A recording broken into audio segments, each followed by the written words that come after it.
गई है और 2 दिन से लगातार भारी बारिश का दौर चल रहा है। अलग अलग घटनाओं में इस तरह से 20 लोगों की मौत हुई है, जिनमें जयपुर, चूरू, बीकानेर, श्रीगंगानगर, हनुमानगढ़ जिले के कई निचले इलाकों में 4 से 5 फीट तक पानी भर गया है।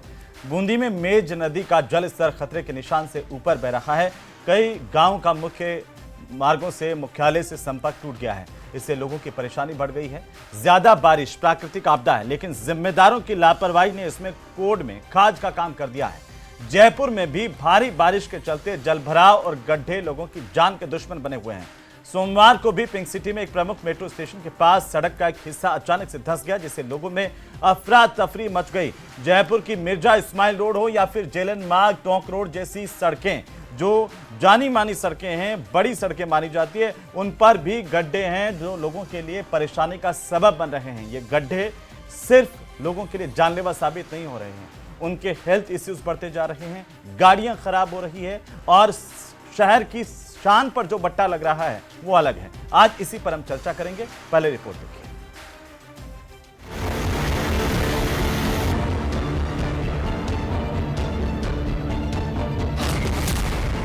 राजस्थान में बारिश ने मचाया कोहराम।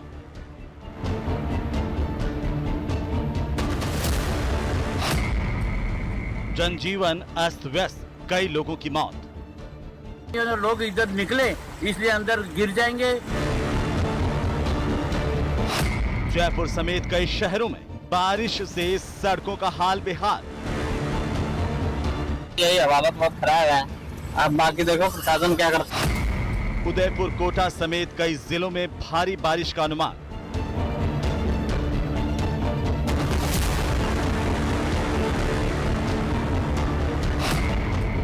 सड़कें दरिया हैं, डूब कर जाना है।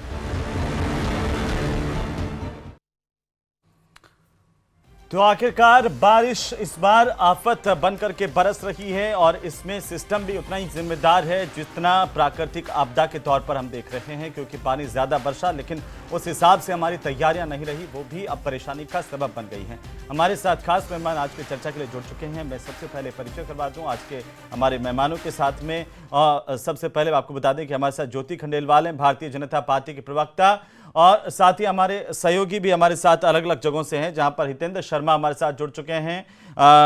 जयपुर के मालवीय नगर अपेक्स सर्किल पर खड़े हैं हितेंद्र, और साथ ही साथ हमारे साथ हैं हिमांशु मित्तल, एजुकेशन जो सिटी है कोटा, जो शिक्षा के क्षेत्र में दुनिया भर में जाना जाता है, लेकिन अब बाढ़, बारिश की परेशानी और गड्ढों की वजह से भी इसकी पहचान बनने लगी है। आप सभी का स्वागत है। ज्योति जी, सबसे पहले आप इससे मुखातिब होते हुए कि आखिरकार ये जो 3 दिन में 20 लोगों की जान गई है, पूरे शहर में जगह जगह गड्ढे हैं, पूरे राजस्थान की सड़कों पर भी जगह जगह गड्ढों की वजह से हादसे हो रहे हैं, लोग परेशान हैं, ये सब क्या प्रकृति का प्रकोप है या फिर जिम्मेदारों की लापरवाही और आप लोगों की मेहरबानी का नतीजा है?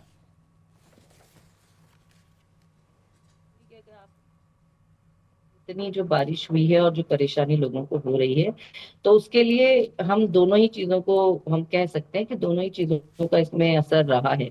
चाहे वो प्रकृति का प्रकोप की अगर हम बात करें कि अतिवृष्टि इतनी जल्दी, अगर हम देखते हैं कि हम जनरली जून के महीने में और जुलाई के स्टार्टिंग में इतनी बारिश को एक्सपेक्ट नहीं करते हैं, लेकिन उससे ज्यादा बारिश जो है वो हर इलाके में आपको देखने को मिल रही है। अच्छी बात है ये, लेकिन फिर भी अतिवृष्टि अगर होती है तो उससे नुकसान निश्चित रूप से प्रकृति की मार से झेलना ही झेलना पड़ता है। लेकिन मैं दूसरी तरफ जो जिम्मेदार है, जो उनकी लापरवाही को भी बिल्कुल नजरअंदाज नहीं किया जा सकता है, दरकिनार नहीं किया जा सकता है। हम चाहे इंजीनियरिंग विंग की बात करें तो उस इंजीनियरिंग विंग को, जिसको कि सड़क को बनाते वक्त बहुत सारी बातों का ध्यान रखना चाहिए, चाहे वो फ्लो को लेकर के हो पानी के, चाहे वो सीवर को लेकर के हो, चाहे वो सड़क की क्वालिटी को लेकर के हो, इस बात का एक विशेष ध्यान दिया जाना चाहिए। और जो जिम्मेदार अधिकारी इन सब चीजों के लिए, मैं खास तौर से जिस तरह के गड्ढे की तस्वीरें आप जो दिखा रहे हैं, वो नहीं दिखाई दी जानी चाहिए। लेकिन अगर दिखाई देते हैं तो उनको दुरुस्त साथ के साथ करवा करके उन जिम्मेदार अधिकारियों और ठेकेदारों के अगेंस्ट भी कार्रवाई तुरंत प्रभाव से होनी चाहिए। मेरा भी ये व्यक्तिगत रूप से मानना है और सरकार भी इस बात को निश्चित रूप से मानती है। और जो ये हो रहा है उसको रोकने के लिए जो प्रयास किए जाने चाहिए, उसके लिए प्रशासन और सरकार जो है वो पूरी तरीके से, हम यूं कहें कि तैयार है। उन्होंने उसकी तैयारी की है कि बाढ़ नियंत्रण कक्ष या आपदा विभाग के माध्यम से कैसे आपदा में लोगों को राहत मिल सके, उनको ज्यादा तकलीफ का सामना न करना पड़े। कहीं कुछ इस तरह की घटना हुई है तो उसको रोकने के लिए या वहां पे लोगों को परेशानी से रोकने के लिए सारे बाढ़ नियंत्रण कक्ष बनाना, मड पंप के लिए कट्टों की व्यवस्था करना, इंजीनियरिंग विंग को डायरेक्ट दिशा निर्देश देना, उसकी मॉनिटरिंग करना। ज्योति जी, इस मामले में ये अच्छी बात है कि आप खुले मन से ये स्वीकार कर रही हैं, क्योंकि आप महापौर रही हुई हैं और जानती है कि सिस्टम की छोटी सी गलती जनता के लिए कितनी नासूर बन जाती है, जानलेवा बन जाती है। ये अच्छी बात है कि आप स्वीकार कर रही हैं कि अतिवृष्टि तो जिम्मेदार है ही है, साथ ही जो जिम्मेदार है उनकी लापरवाही भी जिम्मेदार है। हमारे साथ में दो और खास मेहमान जुड़ चुके हैं, मैं उनका भी परिचय करवा दूं। सीबी यादव कांग्रेस पार्टी के प्रवक्ता हमारे साथ जुड़ चुके हैं, साथ ही मिथिलेश जैमिनी हमारे साथ जुड़ चुके हैं। दोनों का बहुत स्वागत है। सीबी यादव जी, ज्योति जी कह रही हैं, जो आप ही की पार्टी में थी, पहले महापौर भी रही हुई हैं, अब बीजेपी में हैं, लेकिन वे खुले मन से ये कह रही हैं कि जिम्मेदार सिस्टम भी है और जिम्मेदार प्रकृति भी है। हेमंत जी, आपने देखा होगा कि एक महापौर चुना हुआ जनप्रतिनिधि एक लोक सेवक के सामने कैसे गिड़गिड़ा रहा है कि हम जनता को मुंह क्या दिखाएंगे, आप गड्ढे ठीक कर दीजिए, आप कुछ तो सोचिए। उनके पैर पकड़ रहा, आप सोचिए ये हालत अगर सरकार की और प्रशासन की है तो फिर इसके अलावा तो फिर कहने को बचा ही क्या है। आज पूरी की पूरी जो सरकार है वो एक इवेंट में, प्रचार तंत्र में लगी हुई है, शहंशाह उसकी खातिरदारी में लगी हुई है। कहीं कोई डिजास्टर मैनेजमेंट, कोई व्यवस्था नहीं है। इस तरह की चीजें कोई ऐसी थोड़ी होती कि कोई अचानक हो गई, कोई इसको अतिवृष्टि कहेंगे कि अगर इसे ही अतिवृष्टि कह देंगे तो फिर तो मतलब मुझे लगता है कि इससे बुरी स्थिति कुछ हो ही नहीं सकती है। अभी तो बारिश की शुरुआत भी नहीं हुई है। लास्ट ईयर जब बारिश आई तो महापौर कैसे कैसे जयपुर की महापौर जाकर के कोचिंगों को सीज कर रही थी, लाइब्रेरियों को सीज कर रही थी, ऐसे लग रहा था। क्या हुआ? हर चीज के पहले हेमंत जी, पहले मीटिंग होती है कि अब की बार ये आपदा आने वाली, ये चीज होने वाली है, इसकी ये तैयारियां हैं। कभी हमने सुना है कि आपने भी कभी सुना हो तो बताना कि इसकी कोई तैयारियां हुई है। जब इस तरह की चीजें होती है तो हम सरकार को सड़कों पर देखते हैं, मंत्रियों को सड़कों पर देखते हैं, जनप्रतिनिधि सड़कों पर देखते हैं। कोई चीज ऐसी नहीं हुई है। पूरी की पूरी सरकार सो रही है और ये 20 मौत नहीं है, ये सरकारी हत्या है। ये सामान्य चीज नहीं है कि एक छोटी सी बारिश के अंदर 20 मौत हो गई है। मैं आ जाऊंगा, वापस आ रहा हूं, मैं वापस आ रहा हूं। एक बार दर्शकों को दिखा दें कोटा के जो लोग किस तरीके से परेशान हैं। हिमांशु मित्तल काफी देर से हमारा इंतजार कर रहे हैं। हिमांशु, जरा बताइए स्थिति क्या है और कितने अधिकारी, नेता इस वक्त जनता के बीच में है जब जनता परेशान है? जी देखिए हेमंत, इन हालातों को बताने से पहले मैं आपको बता दूं कि बीते हफ्ते में जिस तरह से बारिश हुई है उसके बाद में कोटा में जो बारिश है वो आफत बनी। आफत बनने के साथ में जानलेवा बन गई। वो तस्वीरें याद होंगी जब एक साथ पानी के तेज बहाव में 6 लोग बह गए और उनमें से अब तक 3 के शव मिल चुके हैं। यानी कि लगभग ये कहा जा सकता है कि 6 घरों के चिराग एक साथ जो ओवरफ्लो हुआ उसमें बुझ गए। कोटा का इंडस्ट्रियल इलाका, रानपुर इलाका, जहां पर डाइवर्जन चैनल फेल हो गया और एक वॉल टूटने के बाद में पूरी तरह से जलभराव जैसे हालात बन गए और एक होनार छात्रा ने अपना जो जीवन है, उसका होनार छात्रा का जीवन खत्म हो गया। फिलहाल एक इलाके की तस्वीर दिखा रहा हूं, कोटा का देवली वाला रोड इलाका है और इसमें आपको ये सड़क जो है वो नजर आएगी। हेमंत, बहुत साफ सुथरी सड़क नजर आएगी, लेकिन समझिए इसको इस तरह से कि यहाँ पर अब से 3 दिन पहले नावें चल रही थी, इस इलाके के अंदर नावें चल रही थी, क्योंकि इस पूरे इलाके के अंदर जल भराव इतना हुआ कि 5 से 10 फीट तक पानी भर गया। और फिलहाल ये नजर भी आएगा कि आपको खाली प्लॉटों के अंदर पूरी तरह से ये पानी जो है वो जल भराव जैसे हालात नजर आएंगे। न केवल एक परेशानी है कि पानी जो है वो बढ़ जाता है, बल्कि परेशानी दूसरी ये है कि मगरमच्छों का भी साथ में आतंक है और आए दिन मगरमच्छ इस इलाके में सड़क पर रेंगते हुए नजर आते हैं। इलाके के लोगों से बात करते हैं। भाई साहब, किस तरह की परेशानी? आप बता रहे थे कि नावें चलती हैं हमारी कॉलोनी के अंदर। साहब, अभी परसों 2 दिन पहले की बात है, पानी इतना भर गया था 5 फीट करीब। उसके आसपास मगरमच्छ भी घूम रहे थे। इमरजेंसी वाला अगर कोई केस फंस जाए तो आदमी अपना एक घर पे घुटन से ही दम तोड़ सकता है, लेकिन रोड तक नहीं जा सकता। ऐसे क्या हालात बनते हैं कि सिस्टम कोई काम नहीं करता, कि सड़कों पर नावें चलती हैं, पानी की निकासी का इंतजाम नहीं है, हर बार यही हालात होते हैं, फिर भी सुधार नहीं होता। नाले की समस्या विगत सरकार ने ऊंची मानसिकता की वजह से लाडपुरा विधानसभा में काम नहीं करवाया, जिसका खामियाजा आम आदमी को उठाना पड़ रहा है। सबसे बड़ा रीजन ये है। सबसे बड़ी प्रॉब्लम नाले की है सर। आंटी क्या हमेशा ऐसे हालात बनते हैं? क्या परेशानी हुई जब पानी भरा यहाँ पर? हमेशा यही परेशानी रहती है, मगरमच्छ बैठ जाते हैं, आए कि नहीं है रोडों पर। घर में पहले तो बच्चों मैंने परसों के दिन बच्चे नाव में निकाले थे पानी। अच्छा हिमांशु, एक सवाल है मेरा और इनसे पूछिए जरा कि आखिरकार जब आपदा प्रबंधन और तमाम जो फोन लाइन खोली हुई है, दी हुई है, कंट्रोल रूम स्थापित किया गया है, क्या वहां से कोई सहायता नहीं मिल रही? देखिए जो आपदा प्रबंधन है, जो कंट्रोल रूम है, वहां से किसी तरह की क्या कोई सहायता नहीं मिलती? जब आप सहायता के लिए पुकार करते हैं, सहायता के लिए उन लोगों को जब मौके के हालात बताते हैं, तो क्या हेल्प नहीं मिल पाती उन तमाम से? हेल्प मिलती है, पर वो सब लेट आते हैं। मतलब जब सब डूबा हुआ रहता है, फिर लास्ट में जाके रात में आते हैं, रात में निकाले जाते हैं, पर जब तक तो आसपास मगरमच्छ वगैरह सब घूमते रहते हैं।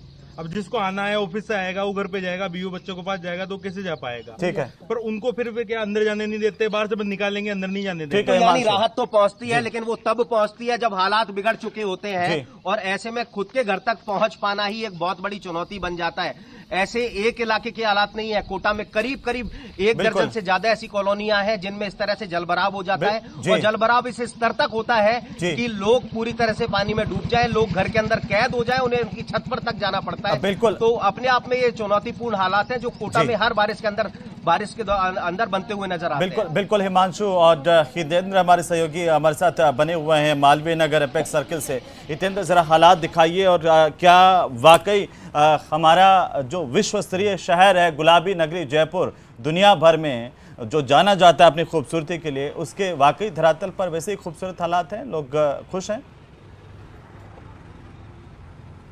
जी, मैं जयपुर के मालवीय नगर इलाके में खड़ा हूँ और ये मुख्य रोड है मालवीय नगर को जो बाकी हिस्सों से जोड़ती है शहर के। आप देख सकते हैं कि किस तरह से जो है, मैं कहूँगा कैमरामैन से कि पैन करके दिखाएंगे कि किस तरह से जो है लोग यहाँ गड्ढों के बीच में से जाने को मजबूर हैं। ये वो सड़क है जो पिछले साल दिसंबर में ही बनाई गई थी, और इस सड़क को जो है जो उस वक्त जो राइजिंग राजस्थान समिट हुआ था उसी दौरान ये सड़कें बनाई गई थी, लेकिन ये बारिश की शुरुआती बारिश में ही ये जो है टूट कर बिखर गई हैं, और लोगों को जो है काफ़ी जो है परेशानियों का सामना करना पड़ रहा है। किस तरह से जो है ये गाड़ियाँ चल रही हैं, आप देख पा रहे हैं कि किस तरह से जो है दर्शक देख पा रहे हैं कि किस तरह से लोग यहाँ से गुजर रहे हैं और किस तरह से गाड़ियाँ यहाँ से गुजर रही हैं। तो ये हर साल का जो है ये हर साल का एक खाका है जो अभी दिखाई दे रहा है।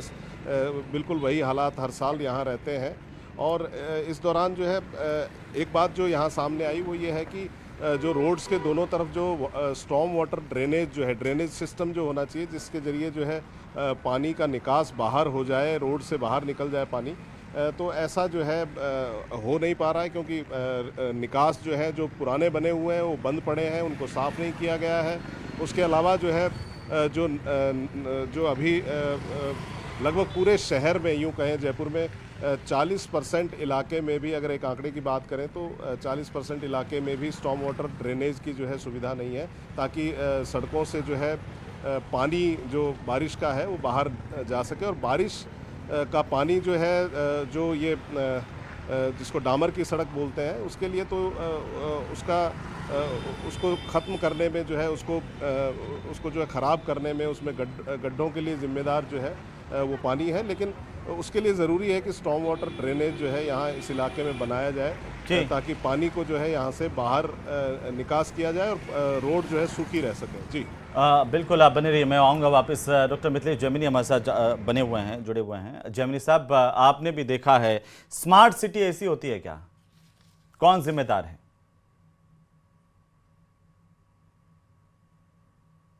जिम्मेदार है। जब 126 करोड़ रुपए पेचवर्क के लिए दिए गए तो सबसे पहले तो सरकार को उन अधिकारियों और इंजीनियरों को पूछना चाहिए जो डिग्रीधारी हैं, बीटेक करके, बीई करके लगे हैं, फिर उन्होंने अपना जमीर क्यों बेच दिया? क्या जल जीवन मिशन की तरह बिना पाइप डाले ही तो भुगतान नहीं हो गया? तो 126 करोड़ रुपए का कहीं भुगतान ऐसे ही तो नहीं हो गया? ये एक जांच का विषय है। दूसरा, अभी इन खड्डों से जयपुर वालों को तो और मुखातिब होना है, क्योंकि जो घोषणा करी है सरकार ने कि जो 45 साल पुराना जो सीवरेज सिस्टम है जिसपे 450 करोड़ रुपए खर्च होंगे वो चेंज होगा तो फिर गड्ढे खुदेंगे। इसके अलावा जो मेट्रो रेल चलाने की बात कही है VKI से चलकर और वहां तक जाएगी। अब इसमें सबसे इंपॉर्टेंट है करप्शन को रोकने के लिए जो कल मुख्यमंत्री भजन लाल जी ने कहा कि जो भ्रष्टाचार का पैसा खाएगा उसे बुढ़ापे में उसका बेटा पानी नहीं पिलाएगा। तो आप इस भ्रष्टाचार को रोकने के लिए क्या कर रहे हैं, ये एक सबसे बड़ा सवाल है। और अभी जो कोटा की बात कर रहे थे, तो पिछली सरकार में तो शांति धारीवाल जी ने वहां 7 अजूबे बनाए थे, चंबल रिवर फ्रंट बनाया था, उसका घंटा गिर गया और मर गए लोग। ऐसे विकास हुआ और उस कोटा की ये हालात है। तो ये जिम्मेदार करप्शन है, ये जिम्मेदार हमारा सिस्टम है। और जहां तक कायनात की है कुदरत का कहर है, कुदरत के कहर के आगे किसी की नहीं चलती है। दुनिया के सबसे डेवलप कंट्री अमेरिका के हालात हमने अभी देखे, किस तरीके से वहां न्यूयॉर्क में इतना पानी गिरा कि जहां 472 मेट्रो स्टेशन है उसमें से 20 मेट्रो स्टेशन बंद करने पड़े।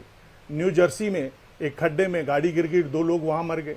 तो ये नहीं कि हालात कहीं भी बिगड़ सकते हैं, लेकिन हमारे हालात ये हैं कि करप्शन से पैदा हुए हालात हैं।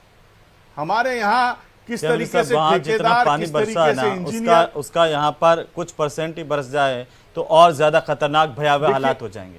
अभी तो 70 mm, अभी तो ज्यादा से ज्यादा बारिश जहां पर जमीन साहब हो रही है, मैं देख रहा हूँ 70 mm और एक महीने में अब तक 250 mm के लगभग राजस्थान जयपुर में बारिश हो चुकी है। लेकिन इंपॉर्टेंट चीज है कि हमारी मेयर साहिबा जोनार तो लगाती है, लेकिन जोनार तक आने के लिए जो सड़कों पे गड्ढे उनकी चिंता नहीं है।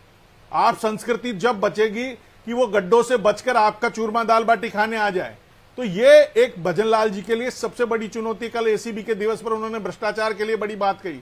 वो कौन इंजीनियर हैं जो इसमें शामिल हैं? क्या जल जीवन मिशन की तरह ही तो नगर निगमों में घोटाला नहीं है? तो लेकिन उन पर जल जीवन मिशन की तरह ही ईडी और CBI की रेड की तरह कह रही है मिथिलेश जी, ये तो ये सरकार करे ना जी। ये जी कहिए, ज्योति जी कुछ कह रही हैं, बोलिए ज्योति जी। देखिए इसमें मैं जो बात उठाई, यादव जी ने भी बात उठाई कि क्या ये अतिवृष्टि है। बिल्कुल ये अतिवृष्टि की ही श्रेणी में है। जो बीसलपुर बांध को हम ये सोचते थे कि जुलाई, अगस्त, सितंबर में भी जब बारिश खत्म होने वाली है कि वो पूरा भर जाए जिससे लोगों को परेशानी नहीं हो, आगे आने वाले साल में हमको पानी की दिक्कत ना हो, वो बीसलपुर बांध जो है वो अभी भरने जा रहा है। बहुत सारी नदियां जो है तो भरने जा रहा है ज्योति जी, लेकिन सिस्टम कहाँ है? अभी लोग कह रहे थे कि वो फोन करते हैं आपदा प्रबंधन को या कंट्रोल रूम में, तो कोई सुबह फोन करे तो शाम को पहुंचते हैं। कहीं भी कोई ऐसी शिकायत है वो निश्चित रूप से और ऊपर हाई लेवल पर अपनी शिकायत दर्ज करवा सकते हैं। बाढ़ नियंत्रण कक्ष बनाए गए हैं। किसको शिकायत दर्ज जयपुर में भी लगभग 1400 से अधिक मड पंप है। यहाँ पर कट्टों की व्यवस्था की गई है। यहाँ पर जो टीम है 24/7 जो तकनीकी अधिकारी है वो बाढ़ नियंत्रण कक्ष पे, जयपुर की भी अगर हम बात करें तो लगभग 7 बाढ़ नियंत्रण और आपदा विभाग के द्वारा जो है वो नियंत्रण कक्ष बनाए गए हैं। मालवीय नगर फायर स्टेशन हो, चाहे वो घाटगेट फायर स्टेशन हो, चाहे वो खिरनी फाटक के पुलिया के नीचे बनाया हुआ स्टेशन। तो ये फायर स्टेशन ये आप कह रहे हैं कंट्रोल रूम बनाए हुए हैं। लोग तो कह रहे हैं कि वो फोन करते हैं तो आते हैं लेट, उसका क्या करें? वो सिस्टम सुधारना तो आप लोगों की जिम्मेदारी है, सरकार की जिम्मेदारी है। सरकार ने ऐसा नहीं कि नई व्यवस्था सुधार किया। आज अगर हम देखते हैं तो सीकर रोड पर जो पहले एकदम बारिश होते ही नदी बन जाता था, लोगों का निकलना मुश्किल हो जाता था, आज वहां पर आप जोटवाड़ा का उदाहरण क्यों नहीं लेती, मानसरोवर का उदाहरण क्यों नहीं लेती हैं? उसमें सुधार हुआ है तो ऐसा नहीं आप जोटवाड़ा, मानसरोवर, खिरनी फाटक यहाँ के उदाहरण क्यों नहीं लेती हैं? आप उदाहरण क्यों नहीं लेती है कि हमारी MIRO से लगा करके? जहाँ तक बार बात ये कर रहे हैं कि इस सरकार में ऐसा नहीं हो रहा, वो भाई पिछली सरकार भी रही है और उस हेमंत जी मैं ये कह रहा था कि पिछली साल बारिश हुई, पिछली साल ज्यादा बारिश हुई तो केवल विद्याधर नगर में जो दिया कुमारी का इलाका है वहां ड्रेनेज सिस्टम डेवलप हुआ तो सीकर रोड पे पानी आना कम हो गया। तो पिछले साल सबक क्यों नहीं लिया? राज्यवर्धन राठौड़ का इलाका जोटवाड़ा पूरा भरा हुआ है, मुख्यमंत्री जी का इलाका मुहाना मंडी जहां इतना बड़ा खड्डा हुआ कि एक गाड़ी चले गई। तो ये एक डराने वाला दृश्य है कि पूरी की पूरी गाड़ी मुख्यमंत्री जी के इलाके में चले गए। और कोटा में ओम बिड़ला जी जो लोकसभा के अध्यक्ष हैं वो सांसद हैं, और कोटा के हालात क्या हैं? हुआ आप है, बताइए अगर सुधार कोटा के हुआ है, हालात तो क्या हैं? निश्चित दिशा में ये कदम बढ़ाए जा इम्पोर्टेंट चुके चीज है। हैं। और दूसरी जो मिथिलेश कहीं जैन कहीं की आपने बात उठाई आपको करप्शन को करप्शन लेकर को के, रोकना कल होगा। मुख्यमंत्री जी ये ने खुद ने करप्शन की स्वीकार देन किया, है। खुद ने बोला है कि हम और किसी जो भी तरह का ड्रेनेज करप्शन सिस्टम जो है स्वीकार हमारे नहीं जयपुर के करेगा। राजा महाराजाओं ने बनाया था कि सिटी पैलेस से पानी निकलता था और अंदर के अंदर चौड़ा रास्ता से जाके बाहर निकल जाता था। ठीक है, आप ठीक है। राजा महाराजाओं सीबी की यादव ओर नहीं जी। कर पा रहे, आप सीबी राजा यादव जी। महाराजाओं की ओर नहीं कर पा रहे। सीबी यादव जी, कोटा में तो हजारों करोड़ रुपए खर्च करके आपने दावे किए थे, लाडपुरा रामपुर के इलाके का क्या हाल कर दिया? कौन जिम्मेदार है? और खुद जहां से डोटासरा जी आते हैं वहां पर एक बच्ची वीडियो बना करके आईना दिखा रही है हम सबको। शांति धारीवाल जी के बेटे की इंजीनियरिंग कॉलेज भी है, शांति धारीवाल जी के बेटे की इंजीनियरिंग कॉलेज भी है रानपुरा में, पॉलिटेक्निकल कॉलेज। बताइए वहां के भी सीबी यादव जी ये हाल है। मैं तो कह रहा हूं हमारे सिस्टम को, और लक्ष्मणगढ़ की बच्ची पैरों तक घुटनों तक पानी में डूब करके वीडियो बना करके हमें आईना दिखा रही है, फिर भी हम देखने को तैयार नहीं है। हेमंत जी, मैं ज्योति जी से ये जरूर पूछना था, वो भी जनप्रतिनिधि रहे हैं और कांग्रेस के रहे हैं, और डीएनए चेंज नहीं हुआ। वैसे एक महापौर का, एक लोक सेवक, एक छोटे से लोक सेवक के पैरों में गिर के गिड़गिड़ाना, क्या कहेगी ज्योति जी इस बात को? अरे आप जयपुर के महापौर को कभी या यहाँ के नगर निगम को कभी पहले पूर्व तैयारियों की कोई बैठक होते हुए देखा है क्या? इस तरह की चीजों से पहले बैठक होती है? क्या कहेंगे ज्योति जी? ज्योति जी क्या कहेंगे कि जयपुर के महापौर केवल विदेश दौरे पर जाते, सांस्कृतिक कार्यक्रम करवाते, कभी तैयारियों के नाम पे कुछ तैयारी करवाई क्या? इस तरह से चीजों से पहले तैयारियां होती है, ये कोई अकस्मात होने वाली चीज नहीं है, ऐसी चीज नहीं है जो पहली बार घटित हो गई हो। ये हमेशा पूर्वानुमानित होता है कि बारिश आएगी, बारिश में ये चीजें होगी। ये जो स्मार्ट सिटी है हेमंत जी, वो स्कैम सिटी बन चुकी है। ये गड्ढे नहीं है, ये भारतीय जनता पार्टी के भ्रष्टाचार के गड्ढे हैं। ये नगर निगम बन गया है। कोटा वाले गड्ढे किसके हैं? मुख्यमंत्री दिया कुमार बनी तो उन्होंने प्रयास कोटा की सिटी तो, कोटा का जो डेवलपमेंट हुआ वो तो अभी बताया है। कोटा का डेवलपमेंट किस तरह से हुआ, ये पूरे आप इसके बारे में तो कह ही नहीं सके। कोटा में जो विकास हुआ है, पूरा का पूरा ट्रैफिक लाइट रहित होना, ड्रेनेज सिस्टम होना, लेकिन फिर भी विकास की सतत प्रक्रिया। हिमांशु जी को लाइए, हिमांशु जी कोटा का जरा आईना दिखाइए, कोटा का ड्रेनेज सिस्टम की बात करिए कांग्रेस पार्टी। बताइए कितना बेहतरीन ड्रेनेज सिस्टम है यहाँ पर कोटा में। वो तो एक सतत प्रक्रिया है। आज की घटना के लिए, आज की चीजों के लिए 2 साल से सरकार है, ड्रेनेज सिस्टम को समझना है, जिम्मेदार थोड़ी होगी। समझना है तो ड्रेनेज सिस्टम को इस बात से अंदाजा लग। हाँ बोलिए ना हिमांशु, बोलिए हिमांशु। हेमंत देखिए, मैं यही बता रहा था कि अगर ड्रेनेज सिस्टम को समझना है तो इस बात को समझ लीजिए कि जिन सड़कों पर गाड़ियां चलती हैं, जिन सड़कों से लोग गुजरते हैं, उन्हीं सड़कों पर, उन्हीं कॉलोनियों में नाव चलती हुई नजर आती है। और ये कोटा की एक नहीं, कोटा की 1 दर्जन से ज्यादा कॉलोनियों के हालात, चाहे 12 रोड इलाके की बात हो या फिर अनंतपुरा इलाके की बात हो, ऐसी कई कॉलोनियां हैं जहां पर सड़कों पर नाव चलती है और लोगों को रेस्क्यू करने के लिए इन सड़कों पर नाव चलानी पड़ती है नगर निगम को, नगर निगम की रेस्क्यू टीम को, और फिर लोगों को घरों से रेस्क्यू करना पड़ता है। और अमूमन 3 से 4 घंटे की बारिश अगर लगातार हो जाए तो यही हालात बनते हैं। भाई साहब, मैं सही हूँ? इसी तरह के हालात बनते हैं? अपनी जुबान से बताया। यहाँ पर मतलब जब जैसे बारिश होती है, आगे का पानी आता है, तो मतलब यूं मान के चलो 4-4, 5-5 फीट पानी हो जाता है। फिर मगरमच्छ होते हैं, सब होते हैं, बहुत पानी भयंकर भरा होता है और पूरा आगे तक पानी चला जाता है। देवली का स्कूल, उसमें पानी भर जाता है। पर पिछले 5-10 सालों से यही कंडीशन हो रही है, कुछ भी नहीं हो पा रहा। 5 से 10 साल हो गए इसी तरह के हालात, इनमें सुधार नहीं होता। कोई सुधार नहीं हुआ है अभी तक। बस खाली एमएलए साहब ने ये रोड जरूर दी, इससे जरूर थोड़ा सा हमारे को आराम मिला है। लेकिन पानी जो इतना आता है ना, गर्दन तक पानी आता है, उसमें मगरमच्छ तैरते हैं, उससे जान को मालूम खतरा है बहुत। और जब बारिश होती है, पानी भर जाता है, तो घरों के अंदर कैद हो जाते हैं। घरों के अंदर बिल्कुल कैद हो जाते हैं। कोटा तो वर्ल्ड क्लास बना दिया था। शांति धारीवाल जी ने इतने विकास के दावे किए। अभी सीबी यादव जी कह रहे थे, सीबी यादव जी, बहुत सारी समस्या हो जाती है। ये लोग झूठ बोल रहे हैं। हमारे नगर निगम को तो भारतीय जनता पार्टी उठा के ले गई है, वहाँ बचा ही कहाँ है? एक दूसरे पर डालते रहिए, एक दूसरे पर डालते रहिए। अभी डोटासरा जी 2 दिन पहले जो बच्ची वीडियो बना करके डाल रही थी, उसके पास जाकर के उन्होंने कहा कि हमारी कमी रह गई कि यहाँ पर हम इसको ड्रेनेज सिस्टम को नहीं सुधार पाए, अब हम सुधारेंगे, कोशिश करेंगे, हमने विकास करवाया लेकिन ये हमारी कमी रह गई। आप कह रहे हैं कि हमने तो विकास कर दिया था, सतत प्रक्रिया है। और ये विकास की अपनी एक सतत प्रक्रिया होती है हेमंत जी, उसको मेंटेन कौन करेगा? विकास को ऐसे थोड़ी है कि एक बार विकास हो गया। ये प्रोफेसर हैं आप पक्के, है जिसके साथ यादव जी प्रोफेसर हैं पक्के। पार्टी की कोई यहाँ टीवी स्क्रीन पे कोई है ही नहीं, उसका मौन और उनका अनुपस्थित रहना ही अपराध की स्वीकारोक्ति है। ज्योति जी, देखिए, मैं ये कहूंगी ये कह रहे विकास एक सतत प्रक्रिया ज्योति है। जी बिल्कुल, मैं थोड़ा मानती हूँ विकास दिलाइए सतत ना कि एक प्रक्रिया है। महापौर कैसे तो गिड़गिड़ा रहा है पैरों कहाँ पर कोटा गिर में करके, ये क्या कहेंगे मिनिस्टर ज्योति जो जी इस पे? केवल कोटा में ही काम करते रहे, जिनको बार बार कोटा का ही मिनिस्टर कहा जाता रहा, जो दावे करते रहे कोटा के, वहां पर क्या हालात देख रहे हैं आप? वहाँ पे एक नहीं कई कॉलोनी में पानी भर रहा है। जयपुर में तो जैमिनी साहब अभी कह रहे हैं वहां से तो लोकसभा अध्यक्ष भी हैं, आप उसको मना नहीं कर किसी ने बहुत डबल इंजन की सरकार है ज्योति जी, अगर किसी ने भ्रष्टाचार किया है तो अब तक 1.5 साल में तो वो अंदर होना चाहिए था। ज्योति जी सरकार जीरो टॉलरेंस के साथ आप काम भी कर महापौर रही रहे है। हो, आपका किसी एक AN के पैरों में गिड़गिड़ाना कैसे फील करोगे आप अपने आप को कैसे जस्टिफाई करोगे ज्योति जी? बताइए तो सही ना, आपको कैसे महसूस होगा? एक महापौर के तौर पर, आप मेयर के तौर पर, एक अधिकारी के पैरों में आप गिड़गिड़ाओ कि जनता हमें माफ नहीं करेगी, आप थोड़ा रहम करो, ये करप्शन बंद करो, आपको कैसा लगेगा? आप कैसे जस्टिफाई करोगे? आप बताइए तो सही ना कि वो हालात इस प्रदेश के भीतर है, उनका बचाव तो कीजिए ना, कुछ तो बताइए ना, उन पर कमेंट कीजिए ना। हेमंत जी, चाहे वो पार्षद आ रहा हूं जमनी साहब, चाहे वो महापौर हो, चाहे वो विधायक हो, उसकी जिम्मेदारी बनती है। ज्योति जी आपदा मंत्री है कहाँ? आपदा मंत्री बीज कंपनियों पे, खाद की फैक्ट्रियों पे, उनपे जो है छापे डाल रहे थे।